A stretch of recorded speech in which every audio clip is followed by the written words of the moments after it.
My family forced me to take beatings for my siblings' crimes, calling it tradition. When I finally exposed my hero cop father, he manipulated the entire town into believing I was the villain. In my family, the youngest child took all the physical punishments for their siblings' mistakes. I spent ages 5 through 10 being struck for things I never did. You see, my father inherited this tradition from his military father, a decorated Vietnam veteran who ran his household like a boot camp. One person bears the burden so the unit stays strong, Dad would say, polishing his service medals every Sunday morning until they gleamed like fresh wounds. He genuinely believed he was creating unbreakable family bonds, molding us into a single organism that moved and breathed as one. My mother went along with it because she'd grown up in a similar household where the eldest daughter took everyone's beatings.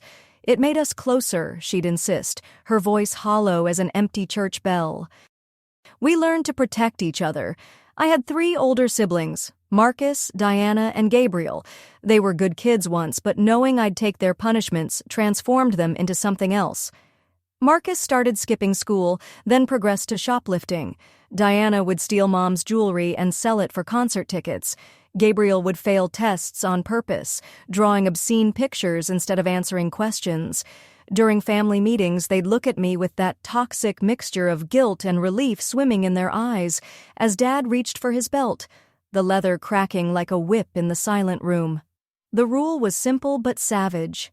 Every Sunday night at exactly 7 p.m., we had accountability hour. The living room furniture would be pushed against the walls, creating an arena.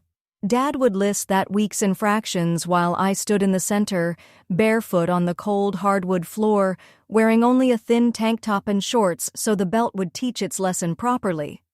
1 strike for every missed curfew, 5 for every failed test, 10 for any disrespect. The beating continued until Dad felt family honor was restored, his face red with righteous fury, veins pulsing in his temple like worms under skin. My siblings had to watch. That was part of it, teaching them through my pain. They'd sit on the couch in age order, hands folded in their laps, eyes forward. Mom would count the strikes out loud to make sure Dad didn't go over the prescribed amount, 1 for Marcus's hardiness, 2, 3, 4 for Diana's backtalk, 5, 6, as if her arithmetic made it medicine instead of torture. By age 7, I developed a constant flinch. My body perpetually braced for impact. Teachers noticed, but Dad was a respected police officer with commendations covering his office wall. Who'd believe me? I kept a hidden calendar under my mattress, marking which sibling caused each scar with colored pencils. Red for Marcus, purple for Diana, green for Gabriel. My body became a map of their faults. Marcus's shoplifting phase left 3 parallel marks on my back that looked like claw marks. Diana's secret boyfriend cost me a split lip that took 2 weeks to heal. I told everyone I'd fallen off my bike. Gabriel's pranks meant I couldn't sit properly for a week, shifting constantly in my desk chair while classmates snickered. The breaking point came on my 10th birthday, February 15th, a day that should have meant cake and presents. Instead, Gabriel had spray-painted obscenities on the principal's car in broad daylight, laughing as security cameras captured everything. That night, as Dad unbuckled his belt with practiced efficiency, Gabriel actually laughed. "At least I don't have to deal with this," he said, lounging on the couch like he was watching Netflix instead of his baby sister's torture. I looked at my siblings. Not one of them would meet my eyes. Marcus studied his phone. Diana examined her nails. That's when I realized they'd stopped seeing me as their sister. I was just their punishment proxy, a thing that absorbed pain so they could live freely. That night, I did something I'd never done before. When Dad raised his belt, the buckle glinting under the ceiling light, I ran. My bare feet slapped against the floor as I burst through the front door and into the February cold. I ran 3 blocks to my teacher, Mrs. Lee's house, my lungs burning, wearing nothing but my punishment clothes. She opened the door to find me shivering on her porch, fresh welts rising on my arms. Without a word, she pulled me inside, wrapped me in a blanket that smelled like lavender, and made me hot chocolate while I showed her the fresh wounds and old scars. She photographed everything with clinical precision. When I told her everything, The years of abuse, the proxy system, my father's twisted concept of family honor. She called CPS immediately, but she was smart enough to know the system. "We need more than your word against a cop," she said, her kind eyes hard with determination. "We need evidence they can't ignore or explain away, so we got creative." Mrs. Lee gave me a tiny voice recorder, no bigger than a USB drive, to hide in my sock. For 3 weeks, I became a spy in my own home.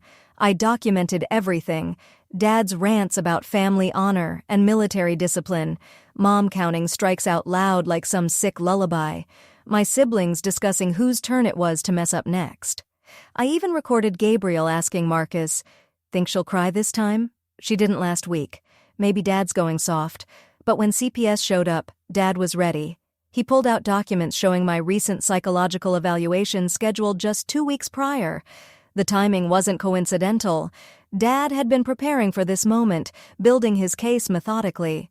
The CPS worker, a tired-looking woman named Catherine, accepted the paperwork with practice neutrality. Her eyes scanned the pages while Dad launched into his performance. His voice cracked at just the right moments as he described my troubling behavior patterns and attention-seeking tendencies. He mentioned the goldfish incident from 3 years ago, how I'd supposedly overreacted to its death. Mom nodded along, adding details about my dramatic episodes. Whenever Dad paused for a fact, they'd rehearsed this routine. I realized every gesture calculated, every word chosen for maximum impact. Catherine asked to speak with me privately. Dad's hand moved to his service weapon, a subtle reminder of his authority. He insisted on staying, citing safety concerns. His fingers drummed against the holster while explaining how I'd become increasingly aggressive toward my siblings. The lies flowed smoothly, each one building on the last until they formed an impenetrable wall. Marcus walked through the door right then, holding college housing forms that needed Dad's signature. His eyes found mine across the room, and for a moment, I saw something flicker there. Doubt, guilt. But then Dad called him over, asking him to share his concerns about my behavior. Marcus glanced at the forms in his hand, his college dreams hanging in the balance. His testimony came out stilted but damaging. He described my mood swings and false accusations while carefully avoiding my gaze. The fresh welts on my back throbbed beneath my shirt. I could show them end this charade immediately. But Dad's eyes promised consequences, not just for me, but for Marcus too. His scholarship, his future, everything hung on this moment. I kept my mouth shut, letting the evidence stay hidden while Dad spun his web of deception. Catherine took notes, her pen scratching across the paper as Dad served coffee and played the concerned father. He even pulled out photo albums showing happier times when his system of control hadn't yet broken us completely. The doorbell rang, Mrs. Elias's distinctive pattern, but Mom intercepted it. Her phone buzzed with a supposed emergency about Diana at school, another orchestrated distraction. Gabriel arrived home to find the living room transformed into Dad's stage. Without prompting, he backed up every lie, adding his own embellishments about my jealousy and need for attention. The recorder in my sock felt like it weighed 1,000 lbs. Evidence of their conspiracy sat in my bedroom just up the stairs, but leaving now would look like running away, like guilt. Catherine observed my flinching when Dad moved too quickly, but she interpreted it wrong. She saw mental instability where abuse existed. Her camera came out, documenting my concerning behavior for her report. Each photo would support Dad's narrative of a troubled child rather than an abused one. The system designed to protect me was being weaponized against me. School became another battlefield. My counselor, Mrs. Rodriguez, suddenly grew distant after Dad offered to write her husband a glowing recommendation for the police academy. Her previous concern evaporated, replaced by suggestions that I should focus on my studies rather than creating drama. The assistant principal started documenting my disruptions, though I'd done nothing different than before. Mom's campaign expanded beyond our house. She told concerned neighbors about my supposed phases, comparing this to when our goldfish died. Mrs. Patterson from next door stopped making eye contact during her morning walks. The grocery store clerk, who'd always been friendly, now hurried through our transactions. Our family's crisis had become town gossip, with me painted as the problem child terrorizing a devoted police family. The family group chat became evidence against me. My siblings screenshotted messages where I'd expressed frustration, removing context to make me seem unstable. A text saying, "I can't take this anymore after a beating," became proof of my mental health crisis. Diana posted about our family drama on her Fanina, carefully documenting my episodes for months without my knowledge. Mrs. Lee's after-school check-ins drew unwanted attention. An anonymous complaint reached the principal about her inappropriate interest in a student. She faced questions about professional boundaries while Dad played the concerned parent worried about outside influences on his troubled child. The one adult who believed me was being systematically discredited. Dad's control extended to every aspect of my life. He scheduled me for psychological evaluation with Dr. Hartman, his poker buddy. The appointment card stuck to our fridge with a magnet, a daily reminder of his power. Insurance forms required his signature. School permissions needed his approval. Every system meant to help children had a back door for a respected cop to walk through. Exhaustion became my constant companion. I dozed off in history class, jerking awake to find Mr. Chen documenting the incident. Potential substance abuse appeared in my permanent record. Another brick in the wall Dad was building around me. My grades slipped as I spent more energy surviving than studying, which only reinforced the narrative of a troubled child spiraling out of control. Uncle Tony had offered refuge once. He'd pulled me aside at Christmas, saying his door was always open if I needed somewhere safe. But when I called, his voice came through strained and apologetic. Dad had mentioned Tony's expired green card during a friendly conversation. The threat was clear: help me and face deportation. Tony had his own family to protect, another ally lost to Dad's strategic pressure. The town turned against me in small ways. Whispers followed me through the cereal aisle at Kroger. Parents pulled their children closer when I passed. The narrative had taken hold. Unstable child of a hero cop, making wild accusations for attention. Even kids at school started repeating things they'd overheard at dinner tables. "My mom says she's going through something," became the polite way of dismissing my reality. Dad's lies grew more sophisticated. He claimed I'd been out past curfew the night before, but Gabriel's Instagram story from that exact time showed Dad at home, contradicting his timeline. Small victories felt hollow when the larger war was being lost. Proving one lie just made me look manipulative, like I was keeping track of details to craft my own false narrative. My best friend, Emma's mom, needed Dad's help getting a restraining order against her ex-husband. Suddenly, Emma wasn't allowed to hang out anymore. Her apologetic text came less frequently until they stopped altogether. Another connection severed. Another witness silenced through strategic favors and implied threats. The truth became a liability. When I proved Dad had lied about one detail, it revealed I'd snuck out 3 months earlier to avoid a beating. My credibility crumbled as Dad reframed every escape attempt as delinquency. Mrs. Lee's celebration hug after getting the court date postponed was photographed by someone and submitted as evidence of inappropriate boundaries between teacher and student. Dinner became a performance. Dad would grip my shoulder while talking about getting through this together as a family, his fingers finding the exact spots that hurt most. His words sounded supportive to anyone listening, but the bruises they left told the real story. Mom would serve my favorite foods while discussing treatment options for my behavioral issues, as if could fix what they'd broken. The recorder captured it all, but retrieving it meant risking everything. Dad had started checking my room randomly, claiming concern about self-harm materials or substance paraphernalia. The evidence that could save me sat in a shoebox beneath old drawings, close enough to touch, but too dangerous to reach. Each day that passed made the recordings more valuable and more impossible to access. Catherine's report would come soon. The CPS worker had left with pages of notes supporting Dad's version of events, photos of my flinching testimony from my siblings, school records showing declining grades, and that one dozed-off incident. a paper trail of a troubled child acting out rather than a desperate kid trying to survive. The system had been turned inside out, protecting the abuser while preparing to further punish the victim. Mrs. Lee faced her own battles. The administration questioned her judgment, her professionalism, her motives. She couldn't contact me directly anymore. All communication filtered through official channels that Dad could monitor. The woman who wrapped me in a lavender-scented blanket that cold February night was being pushed out of my life by the very system she tried to use to save me.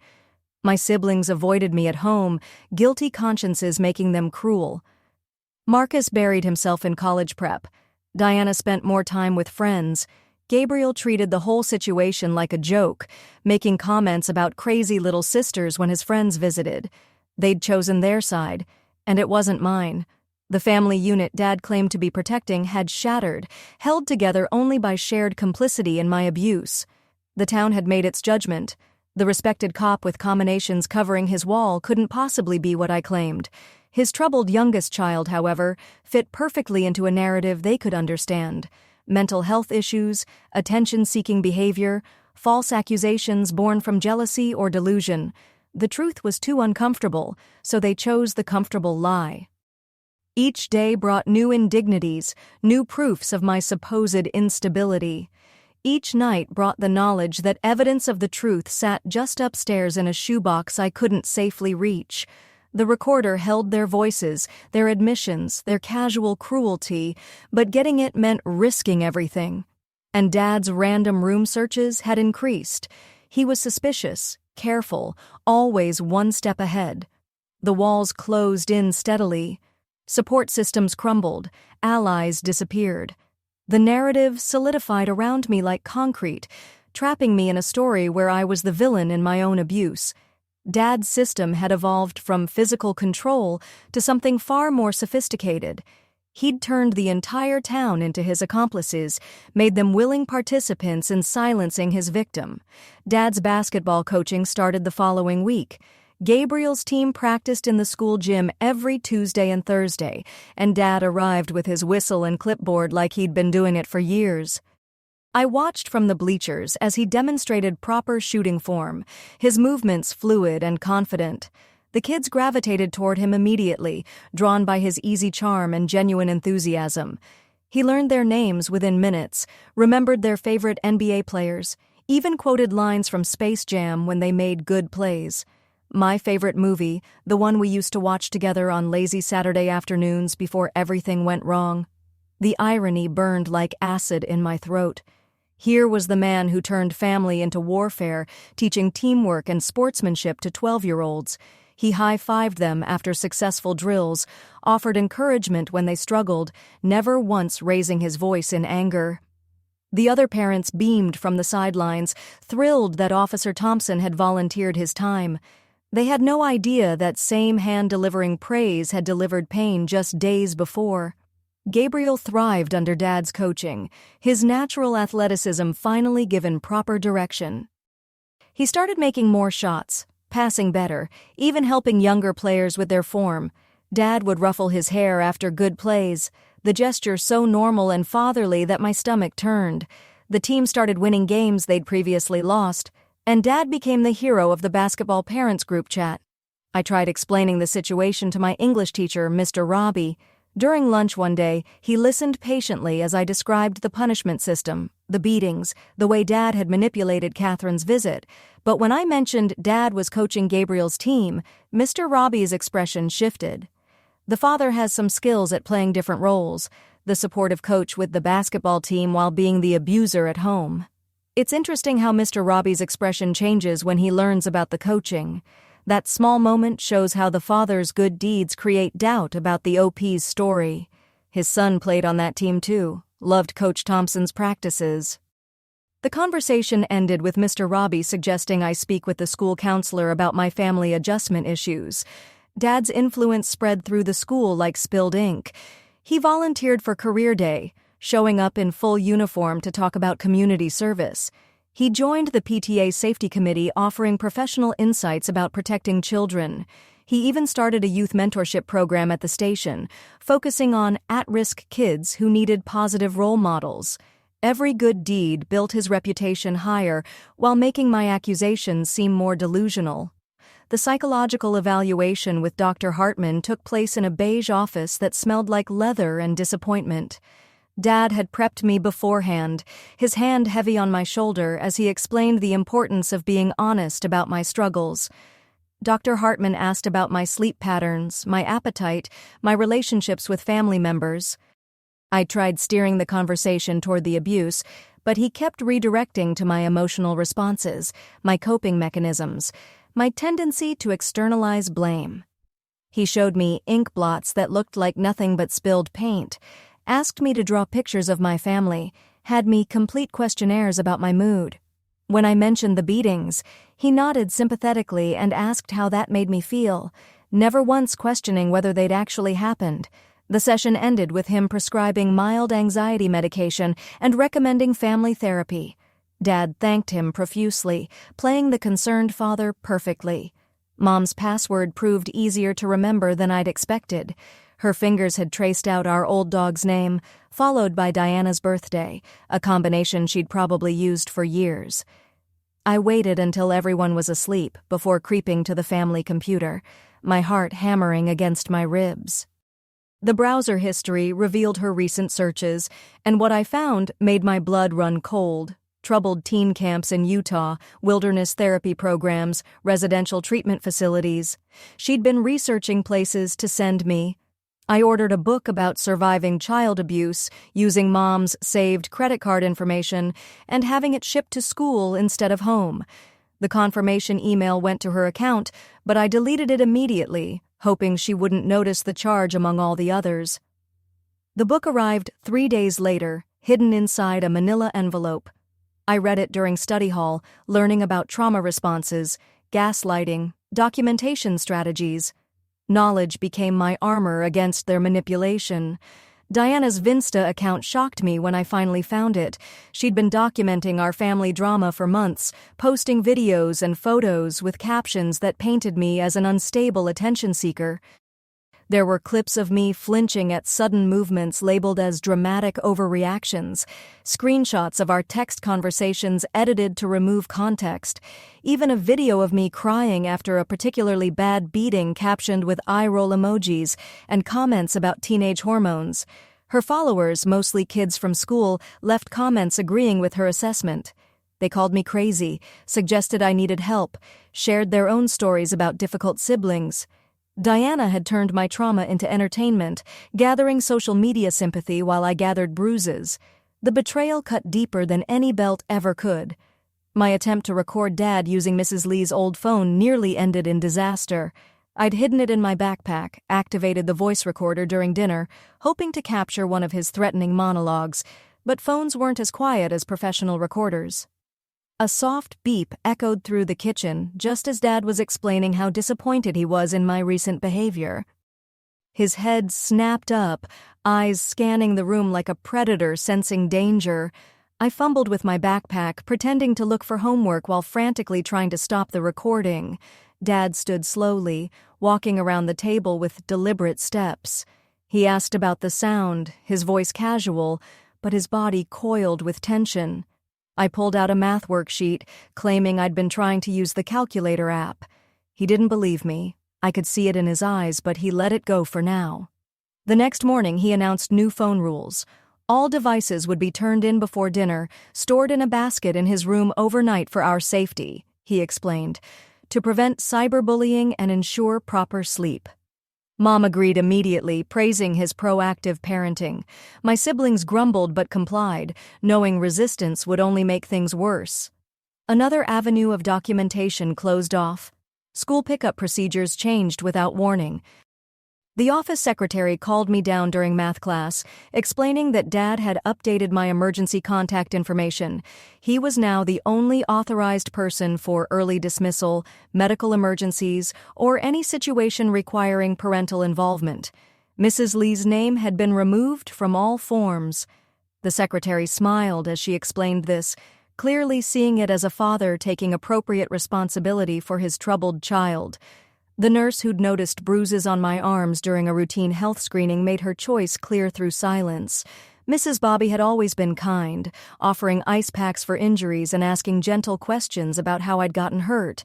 But after her husband's construction company lost a lucrative contract with the police department, her concern evaporated. She still documented injuries as required, but her reports now included phrases like claims to bruise easily and stories inconsistent with injury patterns. I finally retrieved the recorder from my bedroom during one of Dad's community policing events. My hands shook as I pulled the shoebox from beneath old drawings and report cards. The device was still there, innocuous and powerful. I pressed play with trembling fingers, hearing 2 weeks of family conversations pour through the tiny speaker, Dad discussing strategy with Mom, Gabriel laughing about my punishments, Diana complaining about the attention I was getting, evidence of conspiracy captured in digital clarity. But there was more. The recorder had caught Dad practicing his CPS interview responses with Mom, rehearsing answers about my behavioral problems and their concerns for my mental health. He'd even practiced emotional breaks, deciding where his voice should crack for maximum impact. Mom had offered suggestions, refining his performance like a director coaching an actor. They'd known Catherine was coming before she'd even been assigned to our case. The recording also revealed Dad's own struggles. Late at night, after everyone else had gone to bed, he'd sat in the living room talking to himself, or maybe to his deceased father. It was hard to tell. He spoke about carrying on traditions, about strength through discipline, about breaking weak links to forge stronger chains. His voice carried pain I'd never heard before, a rawness that suggested wounds far deeper than any he'd inflicted on me. I realized Mom kept her own records in a recipe box above the refrigerator. She'd pulled it down one evening while Dad was on patrol, flipping through index cards with dated entries. I couldn't see what she'd written, but her face had crumpled as she read, tears lighting silently down her cheek. She'd quickly returned the box when she heard Dad's car in the driveway, composing herself before he walked through the door. Grandma arrived for her monthly visit, carrying her usual batch of cookies and complicated emotions. She'd always been Dad's biggest supporter, praising his dedication to family and tradition. But something had shifted in her expression when she saw me. A flicker of recognition that suggested she knew more than she let on. During dinner, she kept glancing between Dad and me, her mouth opening and closing like she wanted to speak, but couldn't find the words. I cornered her while she was doing dishes, everyone else distracted by a football game. I showed her the bruises on my arms, the ones shaped like Dad's fingers, her hands stilled in the soapy water. And for a moment, I thought she might actually help. But then she dried her hands carefully, cupped my face with surprising gentleness, and told me that Dad would never let her see any of us again if she interfered. Her choice was clear, neutrality that felt like betrayal. Gabriel's guilt became a weapon I learned to wield. I started forgiving him for things before he even apologized, offering understanding smiles when he expected anger. The confusion in his eyes gave me openings. During one of his vulnerable moments, I asked to borrow his phone to check Instagram, claiming mine was dead. He handed it over without question. The password already entered, his camera roll revealed more than I'd expected. Videos of family dinners where Dad's threats were barely concealed, photos of my bruises he'd taken secretly, perhaps out of guilt or morbid curiosity. Even a few recordings of accountability hour shot from the stairway when he was supposed to be in his room. Gabriel had been documenting too, though I couldn't tell if it was for evidence or entertainment. I accidentally encountered Dad's partner, Officer McCatherine, at the coffee shop where cops got free refills. He was sitting alone, scrolling through his phone with the exhausted expression of someone who'd seen too much. I ordered hot chocolate and chose the table next to his, making small talk about the weather while memorizing every detail of his demeanor. He seemed uncomfortable when I mentioned Dad, shifting in his seat and changing the subject to safer topics. The conversation revealed cracks in blue solidarity. Officer McCatherine mentioned how some guys at the station had been asking questions about Dad's home life. Nothing official, just water cooler concerns about stress levels and family dynamics. He quickly backpedaled, assuring me that everyone supported Dad, but the damage was done. Doubt had crept into the ranks. Marcus slipped me something during passing period, pressing a folded paper into my hand before disappearing into the crowd. I unfolded it in the bathroom, finding a printed copy of his college essay. The title alone made my throat tight, Watching Injustice, a personal reflection on family dynamics. He'd written about our household, about witnessing systemic unfairness, about the moral injury of benefiting from another's suffering. He'd changed names and details, but the truth bled through every carefully crafted sentence. The essay was beautiful and damning. Marcus had captured the complexity of our situation with nuance I didn't know he possessed. He wrote about the guilt that ate at him, the way privilege felt like poison when it came at such a cost. He'd even included a section about breaking cycles, about choosing integrity over comfort. His conclusion promised to use his education to help others escape similar situations. It was the closest thing to an apology I'd ever received. Mom's estranged sister, Catherine, emerged from years of silence with a phone call that sent Dad into a controlled fury. Aunt Catherine lived 2 states away, had cut contact with Mom over some ancient disagreement about their father's estate, but somehow she'd heard about our situation, possibly through social media or small-town gossip networks. She offered to take temporary custody to provide a stable environment while things got sorted out. Dad's response was swift and calculated. He filed preemptive paperwork claiming Aunt Catherine was attempting to alienate me from my loving family. He dug up old court records from her messy divorce, highlighted her history of depression, questioned her fitness as a guardian. The legal maneuvering meant I missed a mandated therapy session while meeting with lawyers, which got marked as non-compliance in my file. Every move toward freedom came with built-in penalties. Mrs. Lee's financial situation deteriorated rapidly. Legal fees drained her savings, maxed out credit cards she'd kept for emergencies. She'd hired the best family lawyer she could afford, but Dad had the police union's legal fund backing him. The disparity in resources showed during every meeting. His team arrived with boxes of documents, expert witnesses, professional presentations. Mrs. Lee's lawyer did his best with limited funds, but passion couldn't overcome financial reality. The confrontation at my favorite pizza place started innocently enough. I'd gone there seeking normally, craving the comfort of greasy cheese and arcade games. But Dad arrived with Gabriel's basketball team, celebrating their latest victory. The moment our eyes met across the crowded restaurant, the atmosphere shifted. Dad's jovial mask slipped for just a second, revealing something darker underneath. He approached my table with false concern, asking loudly if I was supposed to be there unsupervised. The teenage workers watched nervously as he questioned whether I'd taken my medication, if I'd informed my guardian of my whereabouts. His performance drew attention from other patrons, whispers spreading like wildfire. When I tried to leave, he blocked my path, insisting on calling Mrs. Lee to verify I had permission to be out. The situation escalated when I attempted to push past him. He grabbed my wrist, his grip just tight enough to hurt without leaving marks.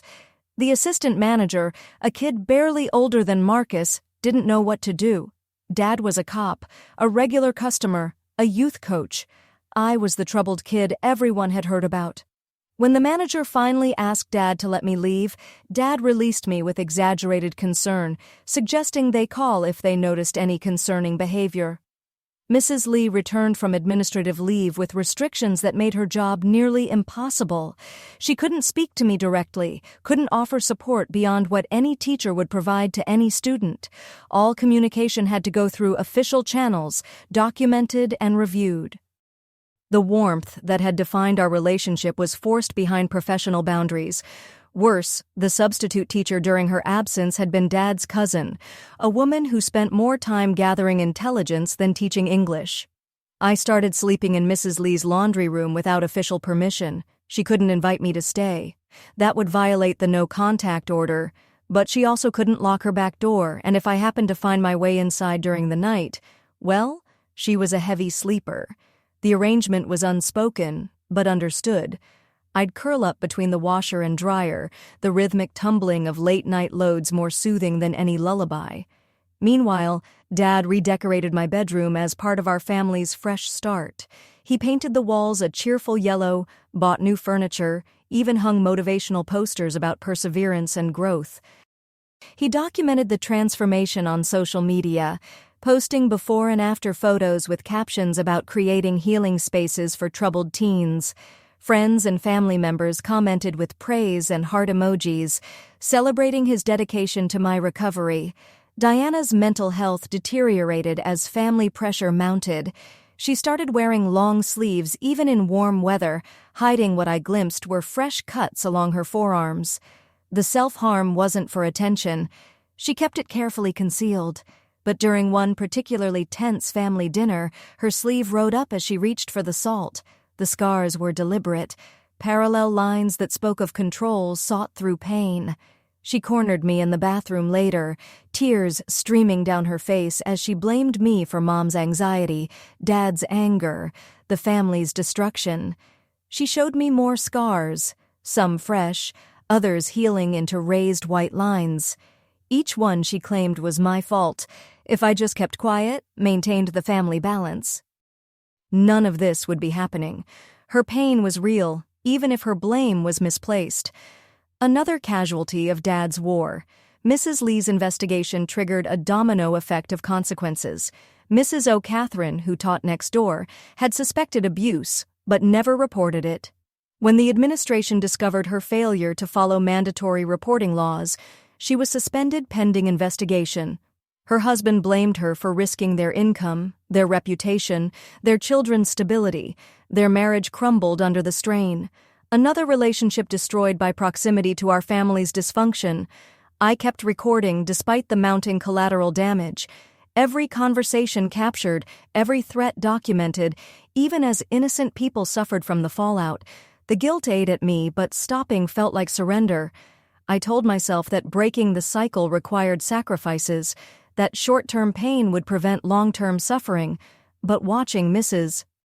O'Catherine pack up her classroom while her daughter asked why Mommy was in trouble, I wondered if I was becoming like Dad, justifying harm for a greater good. Gabriel found me alone one afternoon, his usual bravado replaced by genuine confusion. He asked if I was remembering things worse than they actually were, if trauma had distorted my perception of events. The question hit harder than any belt ever had. For a moment, I couldn't answer, my certainty wavering under his earnest gaze. Had I exaggerated? Was my pain coloring memories with darker shades than reality warranted? But then I remembered the calendar under my mattress, the careful documentation of each beating, the scars that corresponded to specific dates, specific infractions, the recordings that captured their casual cruelty in digital clarity. My memories might be traumatic, but they were also true. The detail about Mrs. Lee's cousin being the substitute teacher reveals how deep the father's network runs in this town. I also noticed how Diana's self-harm adds another layer to the family damage, which made the OP question if exposing the truth is worth all this pain to others. I told Gabriel that sometimes the worst abuse was making victims question their own reality. He left more confused than before, caught between loyalty and doubt. The journalist's article appeared online the following morning, carefully worded to avoid legal issues while raising questions about our family situation. Dad read it at breakfast, his jaw clenching with each paragraph. The piece mentioned his heroism saving lives, but also noted the allegations swirling around his household.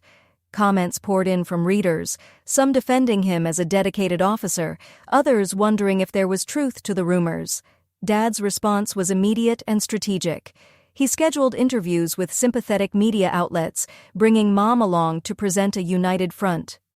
They spoke about the challenges of raising a troubled teen, the strain on law enforcement families, the importance of not believing every accusation. Mom dabbed at her eyes on cue while Dad's voice cracked, discussing his love for all his children. The performance was flawless. School became unbearable as classmates chose sides. Some whispered, "Traitor," when I passed in hallways. Others offered quiet support, slipping notes into my locker about their own family secrets. The basketball team rallied around Coach Thompson, wearing matching shirts to practice that read, "Blue Lives Matter." Gabriel wore his proudly, the fabric stretched across his chest like armor. I discovered Dad had been requesting dangerous assignments after each Sunday beating, a pattern the journalist had uncovered through public records: high-speed chases, substance busts, domestic violence calls.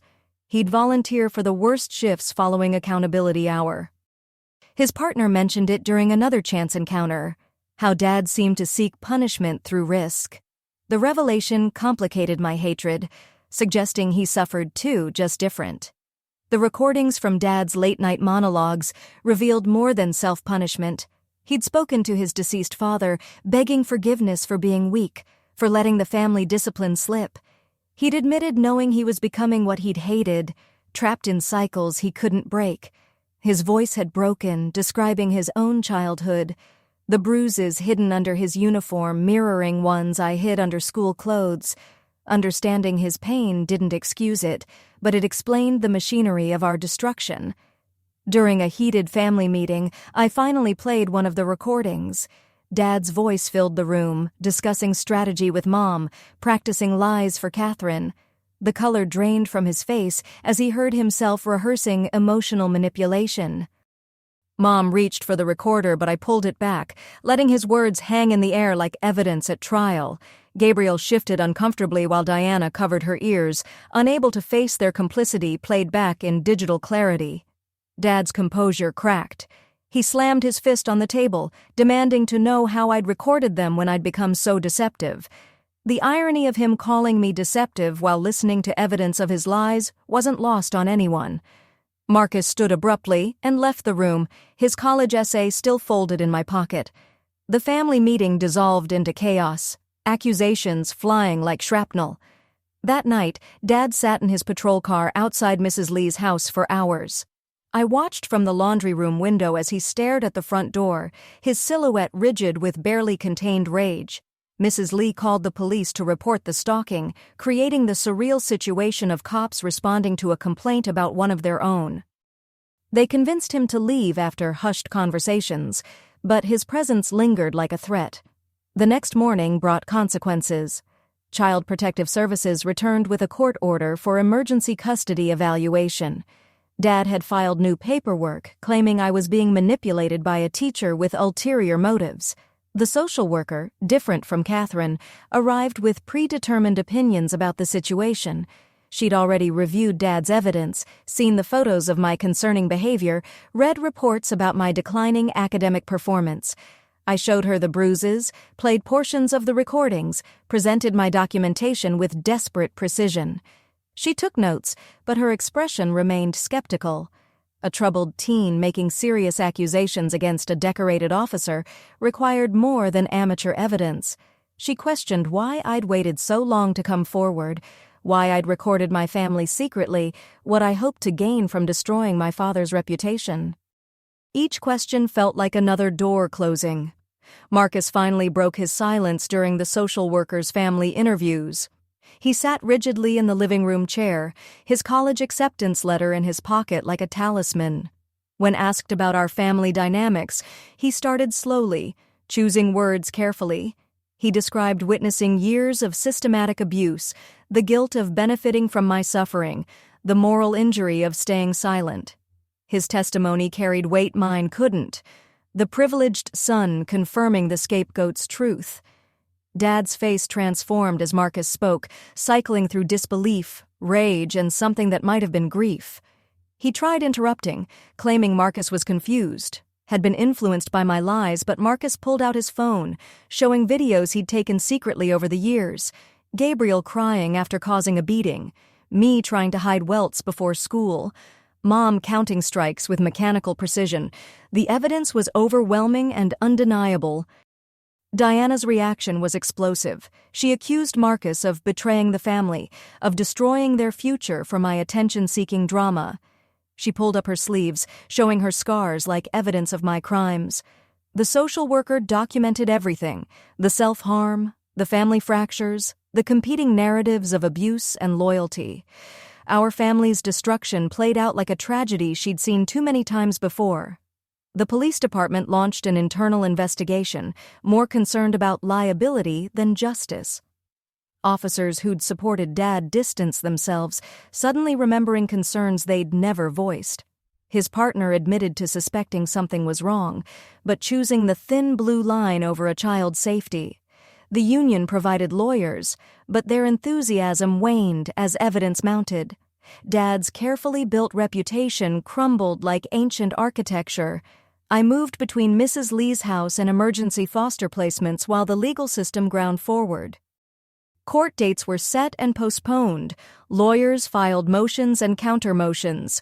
The recorder evidence was challenged, authenticated, challenged again. My life existed in legal limbo each day, bringing new documents to sign, new testimonies to give, new evaluations to endure. The financial strain showed on everyone. Dad's legal defense drained their savings. Mom sold jewelry to pay lawyers. Marcus's college fund became attorney fees. Diana got a part-time job, her earnings going to family expenses instead of concert tickets. Even Gabriel contributed, mowing lawns and washing cars. The abuse that had bound us in dysfunction now bound us in financial ruin. Mrs. Lee's dedication never wavered despite the mounting costs. She attended every court hearing, documented every interaction, fought restrictions on our communication. Her savings depleted, she borrowed against her retirement, took a second job tutoring. Other teachers quietly contributed to a fund for her legal expenses, understanding that standing up for a student meant risking everything. The preliminary hearing arrived with the weight of finality, the courthouse filled with divided supporters, police union members on one side, teachers and child advocates on the other. I testified for hours, recounting years of abuse with clinical detail. The defense attorney tried painting me as vindictive, manipulative, attention-seeking, but the recording spoke louder than their character assassination. Dad testified last, his uniform pressed perfectly, medals gleaming under fluorescent lights. He admitted to physical discipline but denied abuse, claiming everything was within legal parental rights. He spoke about tradition, discipline, family honor. But when prosecutors played his recorded admissions about becoming his father, about knowing he'd gone too far, his justifications crumbled. He looked smaller without his carefully constructed narrative protecting him. The judge's decision came down to interpretation of evidence and credibility. She acknowledged the family's dysfunction, the clear pattern of physical punishment, the psychological manipulation, but she also noted the complicated dynamics, the lack of severe physical injury, the questions about my motivations. Her ruling was mixed. Dad would face criminal charges for assault, but lesser ones than prosecutors sought. Family court would determine custody separately. Mom chose Dad. Despite everything revealed, she stood by him at the sentencing, her hand in his as the judge read the verdict. 2 years probation, mandatory counseling, loss of custody, but not parental rights. The police department suspended him pending internal review. His career survived, but diminished, relegated to desk duty and administrative tasks. The hero cop became a cautionary tale whispered about in break rooms. Diana went to live with Mom's cousin temporarily, needing distance from the chaos. Her self-harm escalated before stabilizing with proper therapy. She sent me a letter months later, not apologizing, but acknowledging the pain we'd both endured differently. Gabriel stayed with Dad and Mom, too young for other options, but social services monitored closely.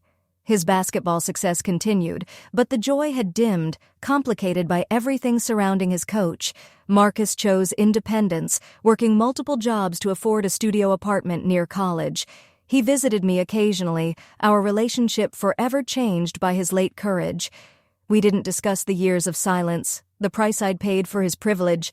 Some wounds went too deep for words, but he showed up, and that meant something in its own broken way. The adoption process with Mrs. Lee faced bureaucratic obstacles and financial strain. Background checks, home studies, legal requirements. Each step cost money she didn't have. The community that had whispered about our drama stepped up differently now, organizing fundraisers and writing character references. Former students shared stories of her dedication. Parents who doubted came forward with support. The woman who'd opened her door on a freezing February night finally became my legal guardian through sheer determination. I started therapy with someone who specialized in family trauma, learning to process years of abuse without the constant crisis of survival mode. The flinching decreased gradually. Sleep came easier. Trust rebuilt slowly, like reconstructing shattered glass. Some days felt impossible, the weight of everything crushing. Other days brought glimpses of who I might become without fear defining every moment. 6 months after the court ruling, I stood before a small audience at a local community center. Mrs. Lee had encouraged me to share my story with other survivors to transform pain into purpose. My voice shook at first, words catching on memories. But as I spoke about breaking cycles, about choosing courage over comfort, about the price of silence and the cost of truth, strength emerged from vulnerability. The flinch was fading, replaced by something steadier. Dad completed his mandated therapy sessions, sending letters I didn't open. Mom attempted reconciliation through relatives, messages I deleted unread. The family we'd been was gone, replaced by something fractured, but perhaps more honest. Gabriel sent a birthday card with no return address. Diana posted about healing on social media, carefully avoiding mention of why she needed it. Marcus graduated with honors, his essay about injustice winning awards he dedicated to unnamed victims. Mrs. Lee officially adopted me on a Thursday afternoon in a small courtroom with 5 witnesses. No media attention, no dramatic speeches, just legal documents making permanent what love had already established. We went for pizza afterward at the place where Dad had grabbed my wrist, reclaiming spaces trauma had stolen. The teenage manager recognized me, offering a quiet smile and free breadsticks. Small victories in ordinary moments. The town moved on to new scandals, our family's destruction becoming yesterday's gossip. Dad returned to limited duty, his reputation forever tarnished, but his badge intact. Mom found work at a medical clinic, rebuilding finances slowly. The house where Accountability Hour had ruled Sunday nights was sold, the proceeds divided by lawyers. Another family moved in, unaware of the history embedded in hardwood floors. I spoke at 3 more survivor events over the following months, each time with steadier voice and clearer purpose. No fame or recognition, just small rooms of people who understood the weight of family secrets. Mrs. Lee sat in the back row each time. Her presence a reminder that one person believing you can change everything. The cycle that had trapped generations was broken imperfectly but definitively. My 18th birthday arrived without fanfare or family gatherings. Mrs. Lee made my favorite dinner while I completed college applications, checking boxes for first-generation student and independent status. The scholarship essays wrote themselves. Overcoming adversity had become my expertise. Marcus texted that day. Just 3 words that acknowledged everything without saying it. Diana sent nothing. Gabriel was playing basketball somewhere, perhaps still confused about loyalty and love. The future stretched ahead uncertain but mine to shape. Trauma would always be part of my story but no longer its only chapter. Mrs. helped me pack for college orientation, folding clothes into boxes while discussing meal plans and class schedules, normal conversations that felt revolutionary after years of survival mode. We didn't talk about the past that day, focused instead on possibilities ahead. As I loaded the car for the drive to campus, I found the old calendar from under my mattress, the one marking punishments in colored pencil, red for Marcus, purple for Diana, green for Gabriel. I thought about burning it, dramatic closure for a difficult chapter. Instead, I tucked it into a filing box with court documents and therapy notes, evidence of what was reminders of why forward was the only direction left. The road to college led past the courthouse, the police station, the pizza place, the grocery store, where whispers had followed me. Each landmark held memories I was leaving without abandoning. Mrs. Imply drove steadily, occasionally reaching over to squeeze my hand when difficult intersections approached. We didn't need words anymore, understanding flowing between us like shared breath. At the dormitory, she helped me carry boxes to a small room I'd share with a stranger who knew nothing about proxy punishments or family court. My new beginning came without explanations or apologies, just the simple act of unpacking belongings into spaces trauma hadn't touched. Mrs. Lee hugged me goodbye in the parking lot, both of us crying without shame. She'd saved me in ways that went beyond testimony and legal fees. That night in my dorm room, I lay awake without flinching at unexpected sounds. My roommate snored softly across the room, unaware of the small miracle of my stillness. Somewhere, Dad was probably polishing his tarnished metals, Mom counting something other than strikes, my siblings navigating their own versions of aftermath. But I was here, 18 and alive. Proof that cycles can break, even when the breaking feels like dying. The next morning brought new routines without violence. Breakfast in a crowded dining hall, students complaining about early classes and weekend plans. I sat among them carrying invisible scars, but no longer defined by them. My phone buzzed with a text from Mrs. Lee, just heart emojis and encouragement. I replied with a photo of my first college sunrise, light breaking over buildings where my future waited, unwritten, and finally mine.